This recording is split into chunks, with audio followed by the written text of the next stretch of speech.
சேம்பட்டு குடியாத்தம் கிட்டத்தட்ட 20 வருஷமாக வண்டி ஓட்டுனுக்குறோம். ஆட்டோ சேம்பல்லேருந்து குடியாத்துக்கு 20 ரூபா தான் டிக்கெட் வாங்குறோம். 10 கிலோமீட்டர் ஆகுது. இதில் வந்து மினி பஸ் விட்டுட்டு சுத்தமாக வந்து எங்களுக்கு வாழ்வாதாரம்லாம் பாதிக்குது ரொம்ப. மினி பஸ்ஸே வந்து சுற்றிட்டு தான் போனால் சின்ன சின்ன கிராமத்துக்கு தான் விட்டுக்கிட்டு அவங்க வந்து இந்த பக்கம் பர்மனெண்ட்டை கொடுத்துட்டாங்க, எங்களுக்கு இப்படி விட்டுட்டாங்க இது சொல்லி எங்களை வந்து இது பண்ணி எங்களை சுத்தமாக கிட்டத்தட்ட ஒரு 15 நாளாக இந்த பஸ்ஸில் 15 நாளாக ஒன்றுமே வாழ்வாதாரம் ரொம்ப பாதிக்குது.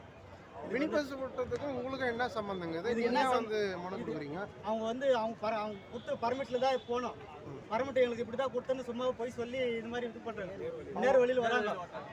நேர் வழினா ஊர் உள்ள சுற்றி போகிறத விட்டுட்டு நேர் வழியில் பஸ் இல்லைன்னா பரவாயில்ல. ஏற்கனவே பஸ் டைமிங்ல இருக்கு. ஜிவிடி வருது, டவுன் பஸ் வருது, பஸ் இருக்குது லைன்ல.